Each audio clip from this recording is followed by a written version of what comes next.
Kitsch Band Video 3. The first thing people noticed about the old man wasn't his age. It was the coat. Dark brown, threadbare at the elbows. The fabric had faded unevenly after decades beneath rain, snow, and countless winters. Yet every crease had been brushed smooth before he stepped outside that morning. Someone who cared little about fashion had still taken the time to look respectable. He pushed open the glass door of Maple Creek Diner just after 8. The little brass bell above the entrance chimed softly. Warm air scented with bacon, coffee, and fresh biscuits rolled over him. Morning conversations continued for only another second before several eyes drifted toward the newcomer. Construction workers paused with forks halfway to their mouths. A businessman glanced up from his tablet. 2 college students exchanged quick looks before returning to their pancakes. No one recognized him. To them, he looked like another lonely old man searching for the cheapest cup of coffee in town. Harold Bennett stood quietly near the entrance. He didn't clear his throat. He didn't wave for attention. He simply waited. Patience had become second nature decades ago. Behind the counter, owner Rick Dalton noticed him almost immediately. Rick's smile disappeared. He leaned toward the hostess. Not him. The young hostess frowned. What? Rick nodded subtly toward Harold. Seat him outside if you have to. There are empty booths. I said not inside. She hesitated. Why? Rick lowered his voice. People like him scare away paying customers. His words were quiet. Cruel. Practiced. Unfortunately, not quiet enough. Several employees heard them. Most lowered their eyes. No one argued. No one, except Emily, 24 years old, working double shifts to help pay for her mother's chemotherapy. She balanced 3 coffee mugs on one tray while listening from the drink station. She looked toward the old man. He wasn't demanding, wasn't angry. He simply stood there holding an old cap in both hands. Waiting. Emily walked over with her brightest smile. Good morning, sir. Harold returned a small nod. Morning. My name's Emily. She picked up a menu. Would you like a booth by the window? Rick's voice exploded across the diner. Emily. Every conversation stopped. She turned. Yes. I told you not to seat him. Emily answered carefully. He's a customer. Rick folded his arms. He hasn't bought anything. He can't buy breakfast if nobody lets him sit down. A few customers looked away. Others pretended to keep eating. No one wanted to become part of the confrontation. Harold finally spoke. His voice was gentle. It's all right. Emily shook her head. No, sir. She smiled again. This way. She guided him toward booth 7. The one beside the window where morning sunlight painted warm golden squares across the wooden table. Harold sat carefully. His movements were slow. Not weak. Just deliberate. Emily poured fresh coffee. Steam curled upward between them. You look like someone who prefers it black. A faint smile appeared. I do. She laughed softly. My grandfather was the same. For the first time that morning, Harold's eyes seemed a little less tired. She handed him a menu. I'll be right back. Rick was already marching toward them. His footsteps echoed across the tile floor. Emily. She turned. I told you not to serve him. He hasn't done anything wrong. Rick's face reddened. You work for me. I also serve customers. Rick looked toward Harold. Sir, you need to leave. Harold reached quietly for his wallet. I can pay. That's not the point. It usually is. Rick's jaw tightened. I own this diner. And I decide who eats here. Silence settled over the room. Heavy. Uncomfortable. Emily set Harold's coffee down anyway. I'll take his order. Rick stared at her. For 3 long seconds. Then he reached into his apron pocket, pulled out her name tag, and ripped it off her uniform.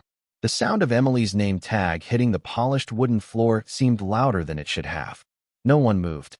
Not the businessmen in pressed shirts. Not the retirees gathered around their usual corner booth. Not even the cooks peeking through the kitchen pass. Silence had a peculiar weight. It settled over the diner like heavy snow, smothering every conversation until only the hiss of the coffee machine remained. Emily looked down at the small plastic badge lying near her shoes. Emily Carter, the letters suddenly belonged to someone unemployed. Someone who had just lost the only stable paycheck keeping her mother's treatments going. Rick folded his arms. I'll have your final check mailed. She swallowed. Mr. Dalton, I'm done talking. His voice was cold, calculated, almost rehearsed. Emily glanced toward Harold. The old man sat exactly where she had left him. His coffee remained untouched. Steam still curled gently from the cup. For a moment, she thought he might argue, raise his voice. defend her. Instead, Harold slowly stood. He placed both hands on the table for balance. His movements carried the careful precision of someone whose body had long ago learned that rushing often came with pain. He reached into his wallet, pulled out a $20 bill, and laid it beside the untouched coffee. "I never ordered breakfast," Rick snapped. Harold looked at him calmly. "I know. Then what's that for?" "The coffee. You barely touched it." Harold smiled faintly. It was served with kindness. The words drifted through the room. Soft, simple, yet somehow heavier than every angry sentence spoken that morning. Rick scoffed. "You think $20 fixes this?" "No." Harold slipped his worn cap back onto his head. "But it pays for what I received." Emily felt tears threatening to escape. She turned away before anyone noticed. Harold walked toward the door. Halfway there, he stopped beside her. "You have family?" Emily hesitated. "My mother." He nodded. "Take care of her." "I'll try." "You already are." He reached into his coat pocket. For a brief second, she expected him to offer money. Instead, he handed her something much smaller. An old business card. Cream-colored. The edges softened by time. On the front, embossed in dark blue letters, were only 3 words. H. Bennett below them. A phone number. No title. No company. No explanation. Emily looked up. "I don't understand." "You don't need to." He smiled. "Not today." Then he walked out. The brass bell above the door rang once, and he disappeared into the bright morning sunlight. Rick let out an exaggerated sigh. Back to work. No one answered. The mood inside the diner had changed. Customers resumed eating, but without conversation. Forks scraped quietly across ceramic plates. Coffee suddenly tasted colder. Near the grill, Frank Morrison flipped another pancake. Or tried to. His mind wasn't on breakfast. Frank had cooked in Maple Creek Diner for 38 years. He had watched owners come and go, watched children grow into parents, watched marriages begin over pie and end over divorce papers signed at Booth 3. He also knew something Rick didn't. People revealed themselves most clearly in moments of power. This morning, Rick had revealed far more than he intended. Frank watched through the kitchen window as Harold slowly crossed the parking lot. There was something familiar about him.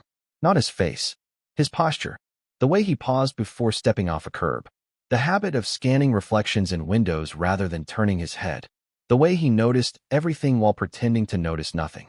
Frank frowned. "I've seen that man before." His assistant shrugged. "Customer?" "No."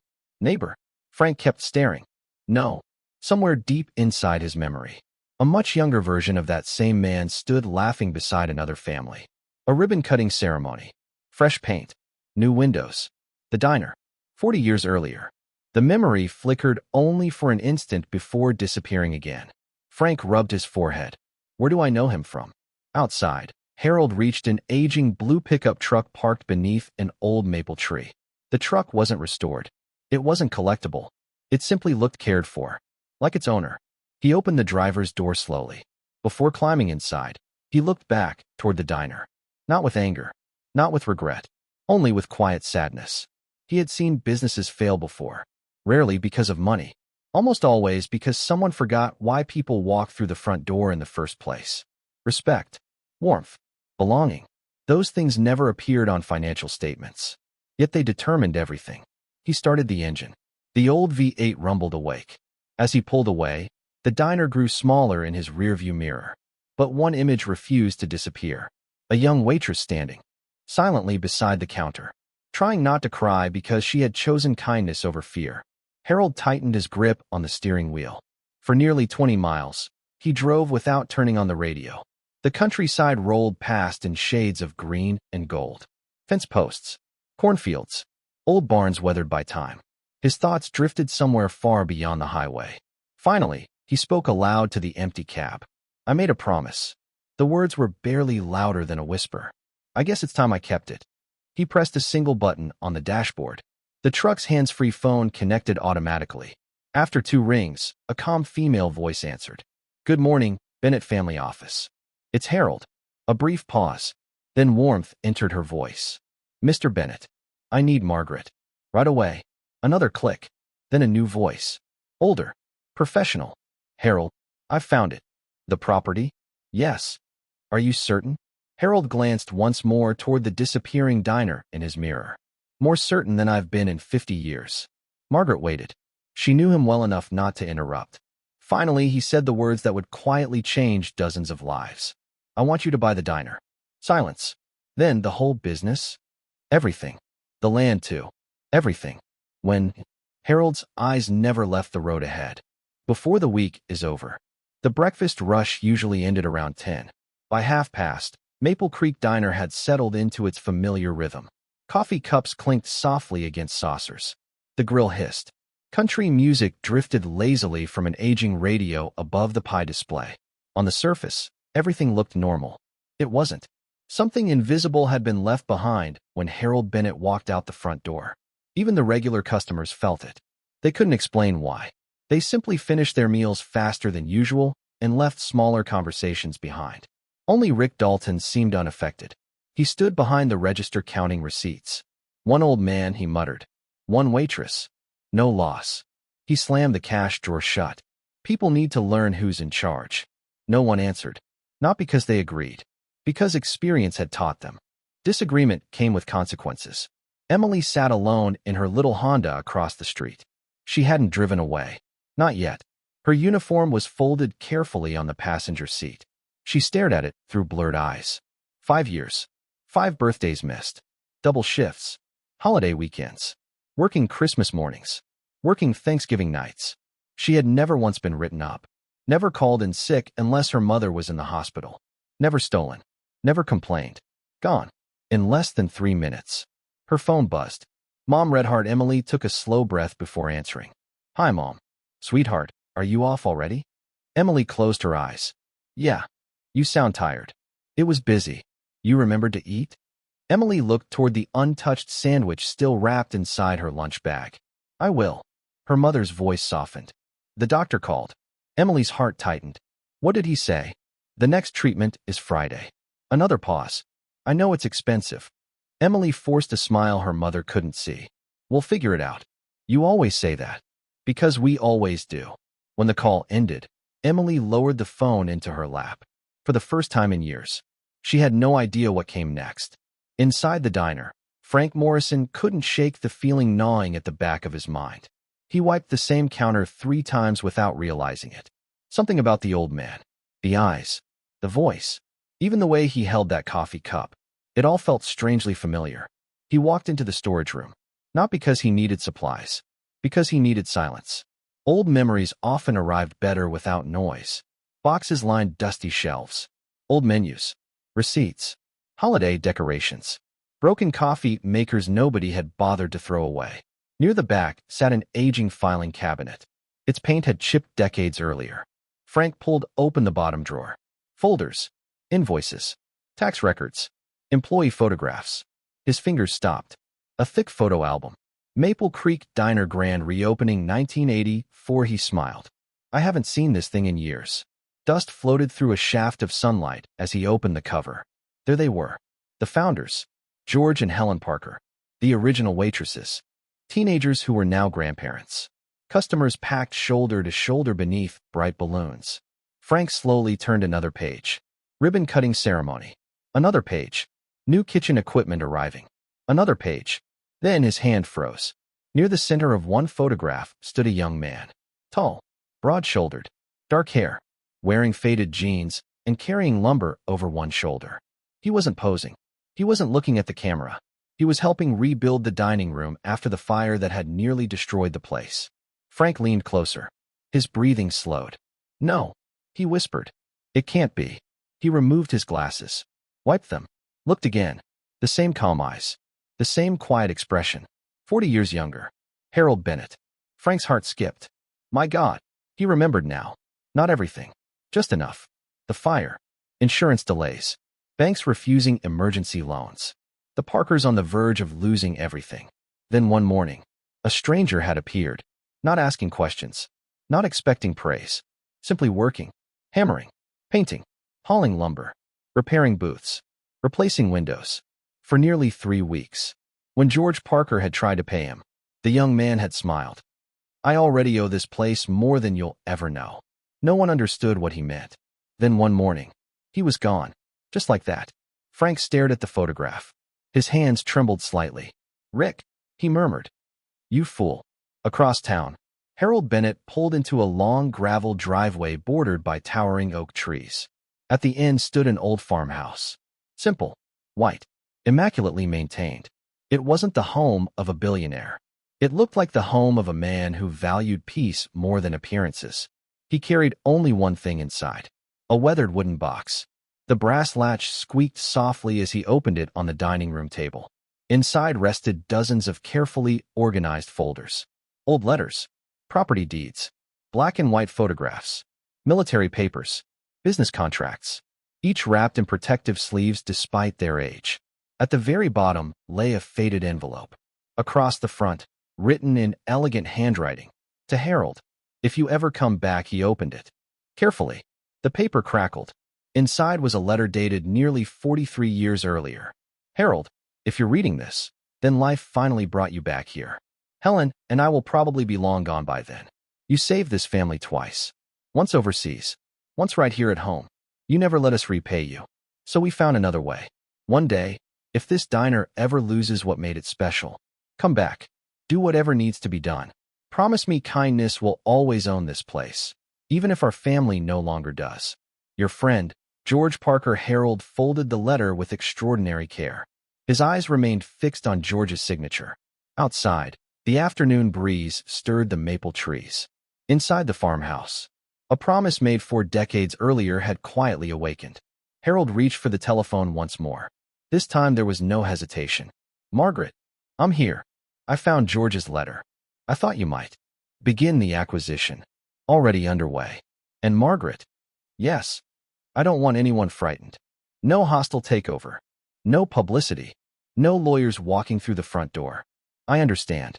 Harold looked out the kitchen window toward the endless fields stretching beyond the horizon. I don't want revenge.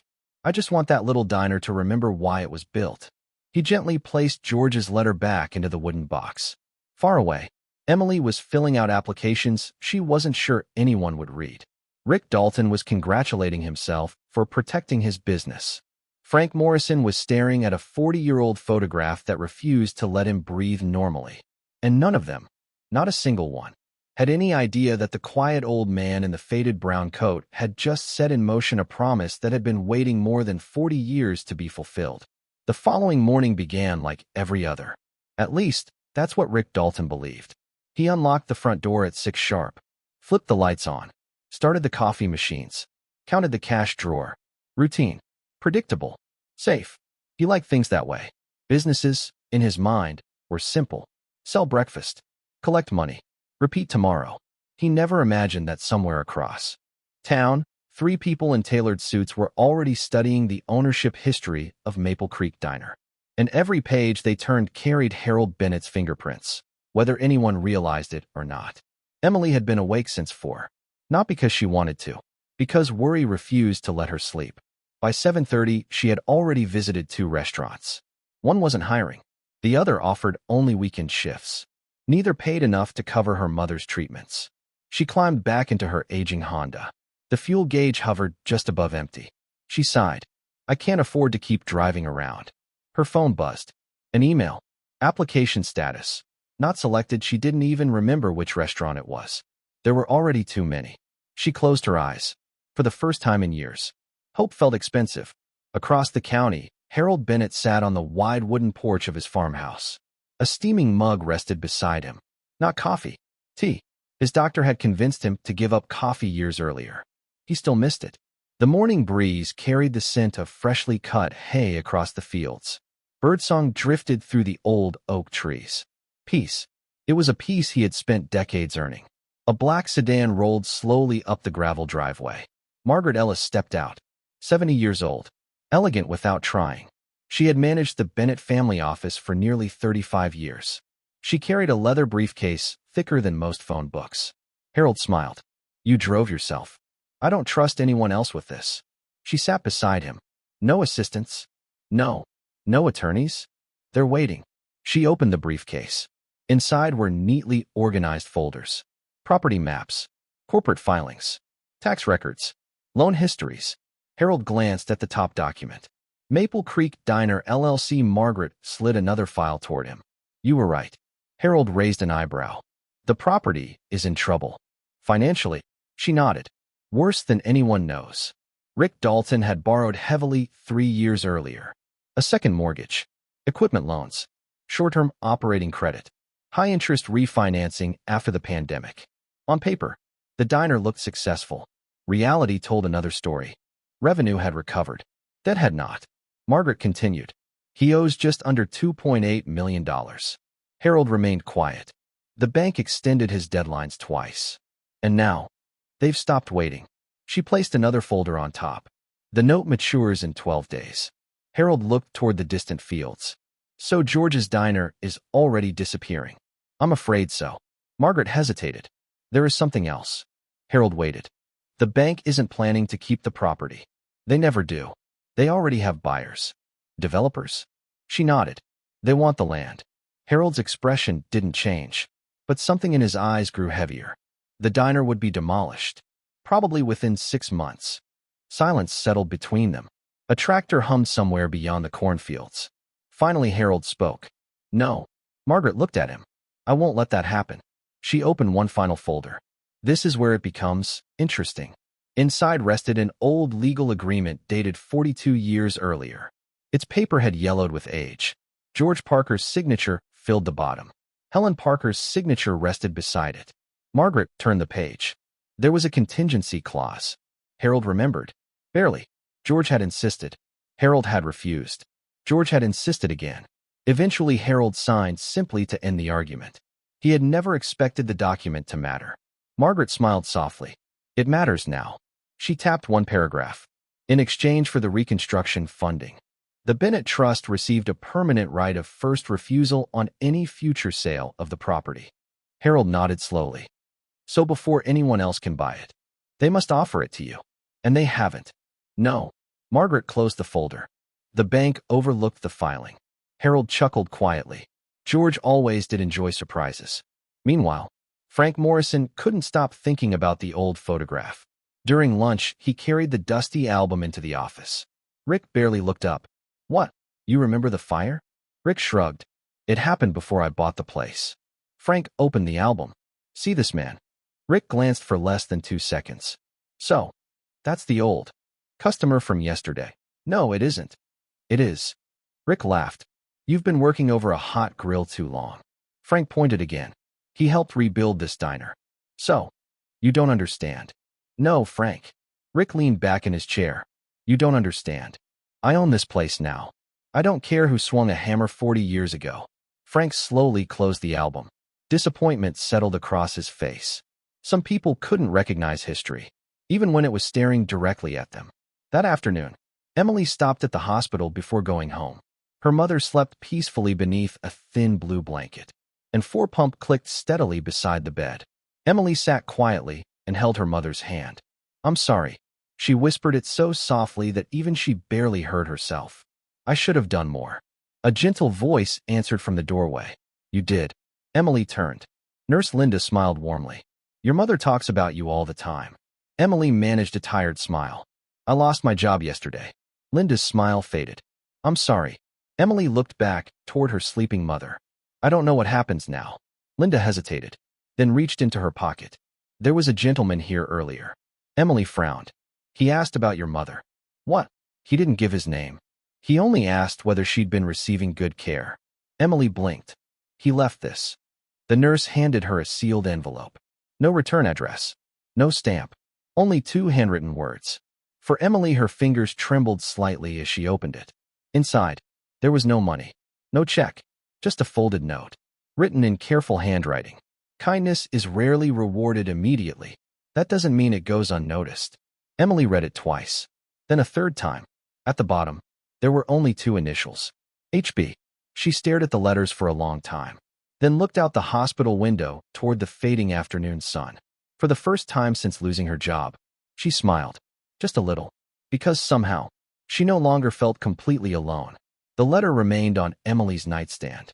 She read it once before going to sleep, again after waking, and once more before leaving for another round of job applications.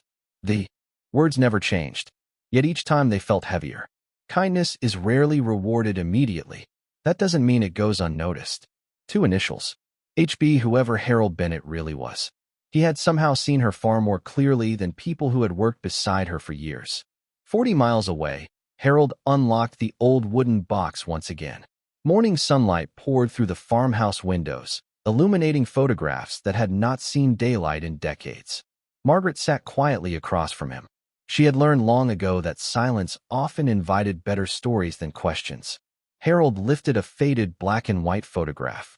3 young men stood shoulder to shoulder, covered in dust, smiling despite obvious exhaustion. One of them was Harold. The second wore army fatigues. The third looked out of place. No uniform, no weapon, just denim overalls and a baseball cap. Margaret smiled. George. Harold nodded. 24 years old. He looked different. We all did. He gently traced George Parker's face with one finger. Before life happened, 48 years earlier, Harold Bennett had returned home carrying far more memories than luggage. The war had ended. The noise hadn't. Sleep came only in fragments. Crowded places felt dangerous. Loud sounds pulled him backward in time. Doctors called it adjustment. Veterans called it surviving. For nearly 2 years, Harold wandered from one construction job to another. He rarely stayed anywhere longer than a month. Until one autumn afternoon, his truck broke down outside a tiny roadside diner. The sign simply read, Parker's Diner. He walked inside carrying nothing but a duffel bag. George Parker greeted him with a grin. Tough day. Harold looked toward the window where rain hammered the parking lot. I've had worse. George laughed. I'll put coffee in front of you anyway. Harold reached for his wallet. George waved him off. You can pay me when life gets easier. Harold had almost insisted. Almost. Instead, he accepted. It was the first act of kindness from a stranger that asked for nothing in return. 1 meal became 3. 3 became a week. Eventually, George noticed Harold sleeping inside his truck. Without saying a word, he handed Harold a key. Apartment above the diner. I can't afford rent. I didn't ask whether you could. Harold frowned. Why? George shrugged. Everybody deserves somewhere to begin again. No speeches. No pity. No lectures. Just quiet decency. Months later, the fire came just before dawn. An electrical short inside the old kitchen walls. By the time firefighters arrived, half the building had collapsed. George stood in the rain watching 40 years of family history burn. Insurance refused immediate payment. The bank demanded mortgage installments anyway. Contractors wanted deposits George couldn't afford. Within a week, the Parker family stood on the edge of bankruptcy. George never asked Harold for help. He couldn't. Pride stopped him. Harold never waited to be asked. The following Monday, an old pickup truck rolled into the parking lot before sunrise. The bed carried lumber, windows, roofing materials, paint. George hurried outside. What are you doing? Harold climbed out. Working. You don't have to. I know. You've already repaid every free breakfast. Harold smiled. I wasn't paying for breakfast. He looked toward the burned building. I was paying for hope. Word spread. Slowly at first. Then quickly. Former customers arrived carrying tools. Retired electricians volunteered. Local farmers brought timber. High school students hauled bricks after class. For nearly 3 weeks. Nobody asked who was paying. Nobody cared. Because Harold quietly covered every invoice before anyone else could. When suppliers demanded money, it was already waiting. When concrete arrived, someone had already settled the bill. When carpenters finished framing, their checks cleared the same afternoon. George eventually cornered Harold behind the building. You sold something. Harold smiled. My truck. George stared. You loved that truck. It got old. You loved it. Harold looked toward the rising walls of the diner. This place matters more. George shook his head. You'll never get that money back. Harold answered without hesitation. I wasn't trying to. 3 weeks later, the diner reopened. There was no grand speech. No newspaper photographers. No ribbon-cutting ceremony planned. George insisted anyway. He borrowed oversized scissors from the hardware store. Helen baked 3 apple pies. Children tied red and white balloons across the entrance. Just before opening, George handed Harold an envelope. I don't want it. George pushed it back. You haven't opened it. I know what's inside. You don't. Harold sighed. George smiled. You helped save my family's future. I can't repay that. So stop trying. George laughed. I'm not repaying you. I'm protecting your kindness. Harold opened the envelope. Inside rested legal papers. A simple agreement. If the diner were ever sold, Harold Bennett, or the trust he later created, would always have the first opportunity to protect it. Harold laughed. You're impossible. George grinned. I learned from the best. Reluctantly, Harold signed. Neither man imagined the document would survive nearly half a century. The memory faded. The farmhouse returned. Morning sunlight replaced the smell of smoke. Margaret quietly closed the last photograph album. So that's why? Harold nodded. I owed George my life. You've repaid him 100 times. Harold looked toward the fields. No. Margaret frowned. I repaid his money. His voice grew softer. But kindness. He paused. Kindness can never truly be repaid. At that exact moment, inside Maple Creek Diner, Rick Dalton laughed as he signed paperwork extending another supplier payment. He had no idea that the legal document George Parker insisted upon 48 years earlier had just resurfaced. A single forgotten signature. A single promise between friends. One piece of paper tucked inside an old courthouse archive. Within days, it would outweigh every dollar Rick believed gave him power.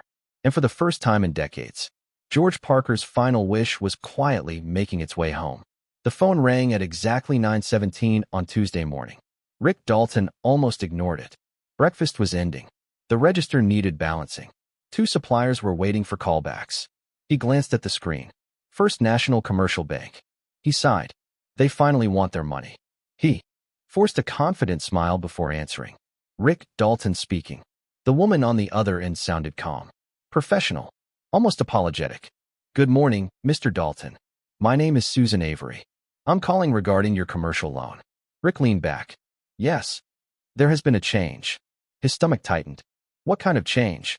Your debt has been purchased. Silence. Rick blinked. I'm sorry. The bank no longer owns your loan. That's impossible. It was finalized this morning. Rick stood abruptly. His chair scraped loudly across the office floor.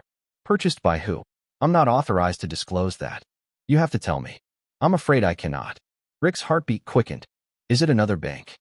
I can't answer. An investment group? I'm sorry. Who? The answer never changed. I'm not authorized to disclose that information. The line went quiet. Then came one final sentence. You should expect contact from the new owner within 48 hours. The call ended. Rick stared at the phone long after the screen went dark. For the first time in years, he felt something unfamiliar. Uncertainty. Across town, Margaret Ellis closed another folder. That's the last signature. The attorney nodded. The transfer is complete. Harold looked out the conference room window. A small-town courthouse stood across the street. Children chased pigeons around an old fountain. Nothing about the scene suggested millions of dollars had quietly changed hands less than 5 minutes earlier. Margaret smiled. The debt belongs to us now. Harold simply nodded. No celebration? She knew the answer before asking. We didn't buy a victory. He folded his hands. We bought time. The attorney adjusted his glasses. Mr. Bennett, there is one issue. Harold looked toward him. The previous owner violated several clauses in the original preservation agreement. I suspected as much. The building has been neglected. Harold remained silent. The kitchen equipment hasn't been properly serviced. The roof inspection reports were ignored. The historical preservation filings haven't been renewed. Margaret frowned. So he wasn't just rude. The attorney slowly closed the folder. He was slowly destroying the place. Harold lowered his eyes. His thoughts drifted back to George Parker. George had never referred to the diner as a business. He called it the town's kitchen, a place where lonely widowers found company, where truck drivers escaped long highways, where teenagers celebrated first dates, where soldiers returning home found familiar coffee waiting. George believed people kept towns alive. Buildings simply gave them somewhere to meet. Harold quietly whispered. He forgot what this place was built for. Meanwhile, Frank Morrison stood on a ladder inside the storage room. He had spent nearly 2 hours searching through old boxes. Something told him the photograph wasn't the whole story. Old invoices, menus, employee schedules, holiday decorations. Then, a dusty cardboard tube rolled from the top shelf. It struck the floor with a hollow thud. Frank climbed down, pulled away the tape. Inside, blueprints, large architectural drawings. Across the bottom corner appeared faded handwriting. Reconstruction project, Maple Creek Diner. He carefully unfolded the first sheet. His breathing slowed. At the bottom, Beneath the engineer's signature, another name appeared. Project sponsor Harold Bennett. Frank froze. No, he whispered. It wasn't just labor. Page after page confirmed it. Construction invoices, material approvals, structural changes, every major expense, every payment, every supplier. One name appeared again and again. Harold Bennett. Frank sat heavily on an overturned milk crate. 40 years. 40 years he believed Harold had merely volunteered. Instead, the old man had quietly paid for almost everything. Without asking for recognition. Without placing his name on the building. Without even telling George's own children. Frank felt something tighten in his chest. Why would anyone do that? The answer arrived from memory. George had once said something while locking the diner one evening. Frank hadn't understood it then. He did now. The greatest people I've ever met are the ones nobody notices. Across the city, Emily stepped out of another interview. Another polite rejection. Will, keep your resume on file. She smiled anyway. Thank you. She knew what those words meant. No. She climbed into her car. The fuel warning light flashed again. This time, the engine didn't start. Emily laughed. Not because anything was funny. Because crying had become exhausting. She rested both hands against the steering wheel. I don't know what else to do. A knock interrupted her thoughts. She looked up. An elderly mechanic stood outside. Gray coveralls. Grease-stained hands. Kind eyes. Battery. Emily shrugged. I hope so. He lifted the hood. Looked for less than 30 seconds. Loose terminal. He tightened it. Closed the hood. Try now. The engine started immediately. Emily smiled. Thank you. How much do I owe you? The mechanic chuckled. Nothing. I insist. He shook his head. Someone already paid. Emily frowned. What? He nodded toward the parking lot entrance. A blue pickup truck was disappearing around the corner. She could only see it for a second. Old. Well-maintained. Brown coat behind the wheel. Her heart skipped. Was that? The mechanic smiled. The gentleman said you'd probably ask. He asked me to tell you something. Emily waited. The mechanic repeated the words exactly as he'd heard them. Keep choosing kindness. The world notices more than it admits. The truck disappeared into afternoon traffic. Emily never had the chance to wave. That evening, Rick Dalton sat alone inside his office. For the first time since buying Maple Creek Diner, he wasn't thinking about profits. He wasn't thinking about customers. He wasn't thinking about expansion. He kept hearing one sentence. Your debt has been purchased. He opened every financial file he owned. Checked every lender. Every contract. Every overdue payment. Everything looked normal. Too normal. Someone with extraordinary resources had just purchased millions of dollars of debt. Without contacting him. Without negotiating. Without asking anything. Rick suddenly remembered the old man. The faded coat. The untouched coffee. The waitress. He laughed nervously. No. He shook his head. That's ridiculous. But somewhere, far beneath logic, a tiny voice whispered a question he couldn't answer. Who was Harold Bennett? Outside, beneath a sky turning amber with sunset, Harold Bennett sat quietly on his porch. He watched swallows circle above the fields. Margaret stepped outside carrying 2 cups of tea. She handed him one. It's begun. Harold nodded. No turning back now. Margaret looked toward the horizon. Do you think Emily knows? Harold smiled gently. Not yet. And Rick? Harold's eyes followed the fading light. He still believes this story is about money. A long silence settled between them. Finally, Harold spoke. He'll learn. He just won't learn from me. He lifted his cup. He'll learn from the people he forgot to value. The evening breeze carried the scent of wildflowers across the porch. Some debts could be bought. Others could only be repaid through character. And before the week was over, the entire town would discover the difference. Thursday morning arrived under a blanket of low gray clouds. Rain had not yet begun, but everyone could feel it coming. Inside Maple Creek Diner, the atmosphere was different. Not busy, not cheerful, uneasy.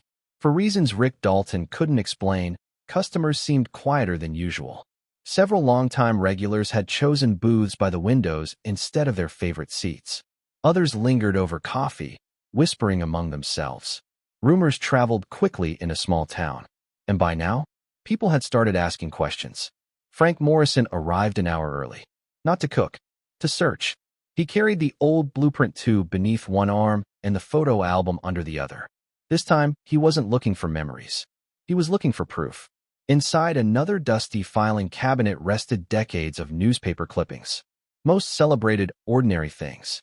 Pie contests, Christmas toy drives, high school football victories. Then, a yellowed newspaper folded itself open as he lifted it. The date read, October 14th, 1984. The headline was small, buried near the bottom of the page. Community rallies to rebuild local diner. The article praised volunteers, firefighters, church groups, local businesses. Frank almost put it away. Then one sentence stopped him. A private donor, who requested complete anonymity, covered the majority of reconstruction expenses, allowing the Parker family to reopen without declaring bankruptcy. Frank's heart began pounding. He kept reading. George Parker refused to identify the donor, saying, only. Frank whispered the words before reading them. He remembered George saying them decades ago. Some people don't help because they want recognition. They help because someone once helped them. Frank slowly lowered the newspaper. Everything fit together now. The photograph, the blueprints, the legal agreement, the mysterious old man. Rick hadn't insulted a poor customer. He had humiliated the very man responsible for the diner still existing. Across town, Emily sat inside the public library. She had stopped applying for jobs, not because she'd given up, because she needed one quiet hour away from hospitals, interviews, and disappointment. She opened an old notebook. Inside were grocery lists, medical appointments, bills, budgets. The numbers refused to work, no matter how many times she added them. Her phone vibrated. Unknown number. She almost ignored it. Instead, she answered. Hello. A warm voice replied. Miss Carter? Yes. My name is Margaret Ellis. I'm calling on behalf of Mr. Harold Bennett. Emily sat upright. Is he all right? Margaret smiled at the concern in her voice. He's perfectly fine. He asked whether you'd be available tomorrow morning. Emily frowned. For what? I'm afraid he insisted it remain a surprise. Silence. Finally, Emily laughed nervously. I don't even know him. Margaret answered gently. He believes he knows enough. Meanwhile, Rick's confidence was beginning to crack. His attorney called shortly before noon. I've received correspondence. From who? The new holder of your debt. Rick leaned forward. What do they want? The attorney looked down at the letter. Nothing. What? They aren't demanding immediate payment. Rick blinked. No penalties? No. No lawsuits? No. There must be something. There is. The attorney adjusted his glasses. They've requested a meeting. When? Tomorrow. Who'll be there? The attorney hesitated. It doesn't say. Rick smiled for the first time all day. Good. They finally want to negotiate. The attorney didn't answer. Something about the letter bothered him. It wasn't written like corporate correspondence. There were no threats. No aggressive legal language. Only one sentence stood out. Our intention is preservation, not punishment. The attorney had practiced commercial law for 28 years. He had never seen language like that. Late that afternoon, rain finally began. Soft at first, Harold Bennett drove slowly toward Maple Creek Cemetery. His pickup rolled to a stop beneath a towering maple tree. He stepped out carrying fresh white lilies. No umbrella. Rain dampened his coat as he walked between weathered headstones. He stopped before a simple granite marker. George Parker, 1940 to 2018. Leave every place kinder than you found it. Harold smiled, still giving advice. He placed the flowers carefully at the base of the stone. I finally came back. Rain tapped softly against the granite. You were right. I waited too long. His voice grew quieter. I should have visited more. The wind stirred the maple branches overhead. Leaves drifted gently onto the wet grass. Harold stood there for several minutes, not speaking, just remembering. Finally, he chuckled. You would have liked her. Emily. She's stubborn, kind. The sort of young woman Helen would have hired without asking twice. He looked down at the headstone. I think she's exactly the reason this place deserves another chance. A voice interrupted the silence. I thought I'd find you here. Harold turned. Frank Morrison stood a few yards away beneath a black umbrella. He removed his cap respectfully. For several seconds, neither man spoke. Then Frank smiled. I knew it was you. Harold smiled back. It took you long enough. Frank laughed. 40 years. I suppose that's not too bad. They shook hands. Old friends.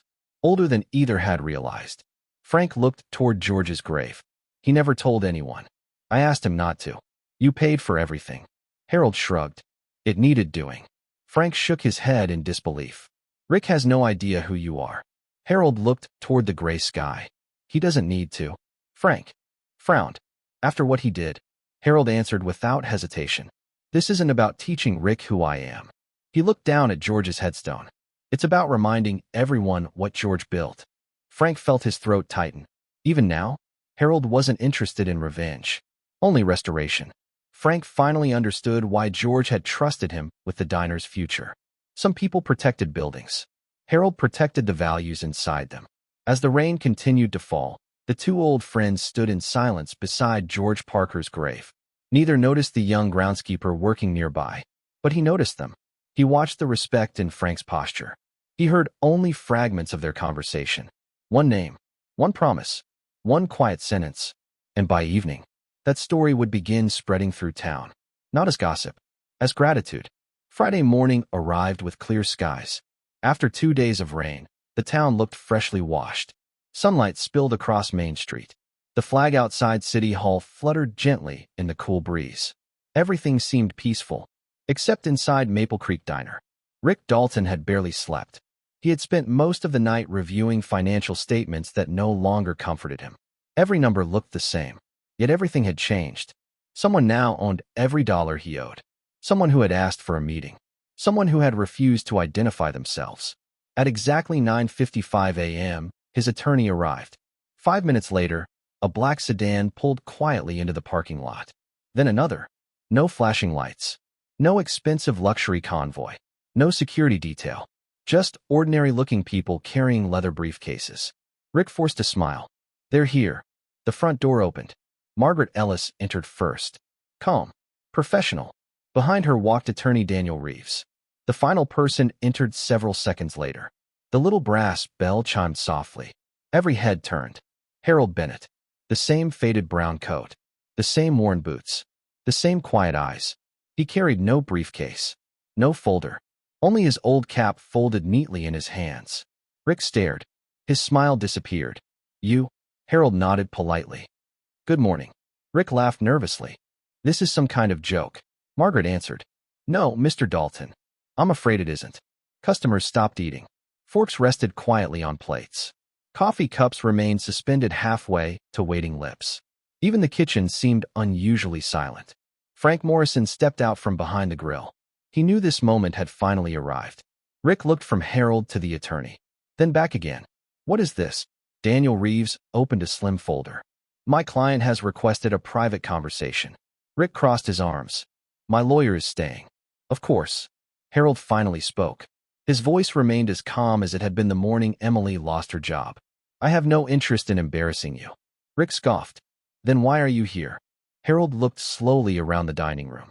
His eyes rested on every booth, every window, every table. For a brief second, it was almost as if he could still see George Parker laughing behind the counter. Then he answered, because this place deserves better. Rick's face reddened. You think buying my debt gives you the right to lecture me? Harold shook his head.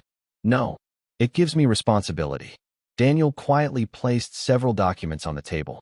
Mr. Dalton. 3 days ago, Mr. Bennett legally acquired every commercial obligation associated with this property. Rick didn't even look down. I know, Daniel continued. In addition, he slid another document forward. The Bennett Trust holds the original right of first refusal signed in 1984. Rick frowned. What is that? It means no sale involving this property can proceed without first being offered to Mr. Bennett. Rick laughed. That's impossible. Daniel pushed a certified courthouse copy across the table. It was recorded 42 years ago. Rick grabbed the papers. Read. Stopped. Read again. His face slowly lost color. I've owned this diner for 12 years. Daniel nodded. You own the operating company. You mortgaged the land. You refinanced the buildings. You pledged future revenue. Rick looked up. So? Harold answered quietly. So now, I own every obligation attached to them. Silence. Heavy. Absolute. Rick slammed both hands onto the table. You planned this. Harold met his eyes. No. You wanted revenge. No. You came back because I threw you out. Harold's expression never changed. I came back because Emily was thrown out. The room became perfectly still. Even Rick's attorney lowered his eyes. Harold continued. I walked into this diner expecting nothing. I've spent enough years alive to know people judge appearances. I wasn't surprised. He looked toward the window where sunlight spilled across booth 7. What surprised me was that one young woman chose kindness when it cost her everything. Across the room, the front door opened once more. Emily stepped inside. Margaret had invited her without explaining why. She stopped immediately. Her eyes widened. The entire diner had gathered around the center tables.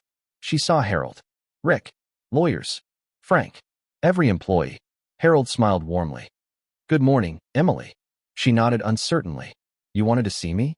"I did." Harold turned back toward Rick. "I'd like to ask one question." Rick remained silent. "When Emily served me, what exactly did she do wrong?" Rick opened his mouth. Nothing came out. Harold waited. Another long silence. Finally, Rick looked away. Harold nodded gently. "I didn't think so." He turned toward Daniel. "Please." The attorney removed one final folder. Inside rested several prepared documents. "The Bennett Trust has elected to exercise its contractual rights." Rick frowned. "What does that mean?" "It means effective immediately." Daniel paused. "Ownership of Maple Creek Diner transfers to the Bennett Preservation Trust under the terms of debt assumption and voluntary purchase agreement signed this morning." Rick blinked. "Purchase?" Harold smiled gently. "I paid every dollar. I don't take things from people. I buy them." Rick looked around the dining room. Nobody spoke. Nobody defended him. For the first time since buying the diner, he stood completely alone. Harold slowly walked toward the large wooden sign hanging behind the register. Maple Creek Diner. He rested one hand against the polished wood. "I've missed this place." Frank quietly stepped beside him. "So have we." Harold turned toward. Everyone gathered inside. "I have one announcement." Employees looked at one another nervously.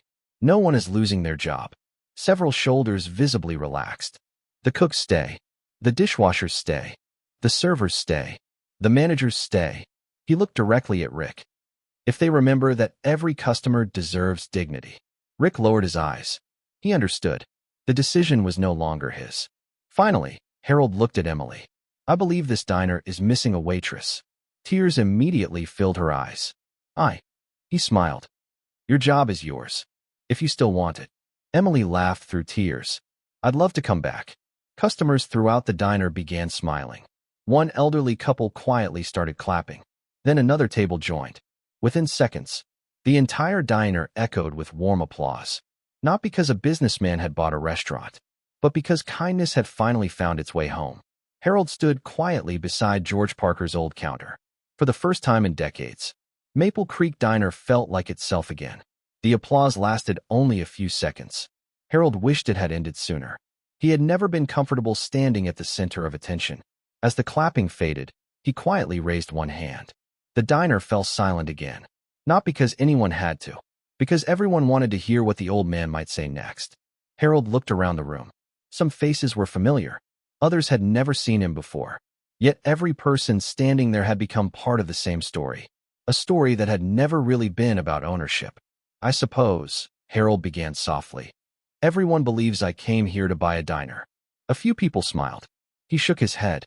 "No, I came here to keep a promise." His eyes drifted toward the old black and white photograph hanging beside the register. George Parker stood in the center of it, laughing with flour on his apron. The years had faded the picture. The memory had not. 42 years ago, Harold continued, a man gave a stranger a hot breakfast. I had no money, no home, and no idea how to begin again. He smiled. He never asked who I had been. He only cared who I might become. Several customers lowered their eyes. Even those who had never met George felt as though they suddenly knew him. Harold slowly removed a folded piece of paper from his coat pocket. The edges were worn from decades of careful handling. This was George's last letter to me. He unfolded it gently. I won't read all of it. There is only one sentence you need to hear. His voice grew quieter, almost reverent. If this place ever forgets kindness, bring it home. Silence settled over the diner. No one reached for a coffee cup. No one looked at a phone. Some moments deserved complete attention. This was one of them. Harold folded the letter once more. I've fulfilled my promise. Then he looked toward Margaret. She nodded. Daniel Reeves stepped forward carrying one final folder. Rick frowned. There's more. There is. Daniel replied. Harold smiled. I never intended to own this diner forever. A murmur spread through the room. Frank looked genuinely surprised. Emily blinked. What do you mean? Harold rested one hand on the old wooden counter. I am 83 years old. I don't need another business. I need to know this place will still be here long after I'm gone. Daniel opened the folder. Inside rested new incorporation documents. Across the top, Maple Creek Community Trust. Harold continued. The building will belong to the trust. It cannot be sold to developers. It cannot be mortgaged beyond its value. It cannot become another chain restaurant. He smiled toward the regular customers. As long as this town wants a diner, it will have one. A quiet gasp moved through the room. Frank removed his glasses. He had spent nearly 4 decades worrying that one day the diner would disappear. Now, it never would. Harold turned toward Frank. You've cooked in this kitchen longer than anyone.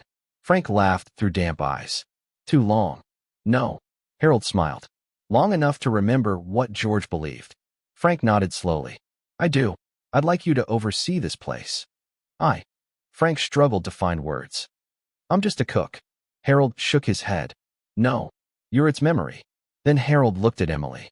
She stood frozen beside booth 7, still unable to believe any of this was happening. When I first walked through that door, you saw an old man. Emily nodded. I did. You also saw a customer. She smiled. Yes. Harold took a slow breath. Most people believe businesses survive because of money. He gently pointed toward her. They survive because of people like you. Emily wiped away another tear. I was only doing my job. Harold smiled warmly. No. You were protecting someone else's dignity. Those are two very different things. Margaret stepped forward carrying a small envelope. She handed it to Emily. Emily looked at Harold. What is this? Open it. Inside was a simple brass name tag. Not plastic. Brass. Hand engraved.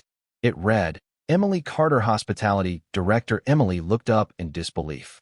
I've never managed anything. Harold chuckled. You've already managed the hardest part. She frowned. What's that? He answered without hesitation. Remaining kind when it became expensive. Across the room, Rick Dalton quietly stepped forward. His shoulders seemed smaller than they had only an hour earlier. He stopped in front of Harold. I owe you an apology. Harold met his eyes. You do? Rick nodded. I judged you. Yes. I judged her. Yes. I forgot why people came here. Harold smiled gently.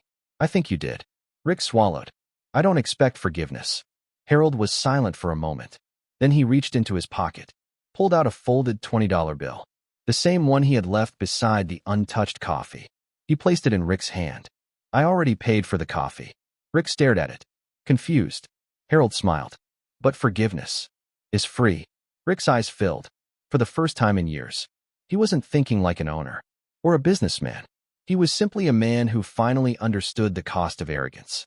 3 months later, the maple trees outside had turned brilliant shades of red and gold. Maple Creek Diner was busier than ever. Not because of advertising, because people talked. They talked about the food, the kindness, the warmth, the feeling that somehow the place had come alive again. Frank still worked the grill, though now he laughed more often. Emily greeted every customer by name whenever she could. A shelf near the entrance displayed old photographs of George Parker, Helen Parker, and the volunteers who rebuilt the diner decades earlier. One photograph showed a young man carrying lumber across his shoulder. Below it, a small brass plaque read, Some foundations are built with concrete. The strongest ones are built with kindness. Harold visited every Friday morning. Always booth 7. Always black coffee now that Margaret wasn't watching. Frank pretended not to notice. Emily always did. She would quietly refill his cup before he had to ask. Sometimes they spoke. Sometimes they didn't. Neither felt the need to fill every silence. Outside, life continued. Children grew older. Families changed. Seasons came and went. Yet every Friday, just before leaving, Harold would pause at the front door. Look around the room. Listen to the laughter, the clatter of dishes, the conversations between strangers who no longer felt like strangers. Then he would smile to himself. George had been right. The diner had come home. As Harold stepped outside on one crisp autumn morning, the little brass bell chimed gently behind him. He placed his cap on his head, walked toward his old blue pickup, and disappeared down the quiet country road without looking back. Because some promises are not meant to be remembered for the person who kept them, only for the lives they quietly changed.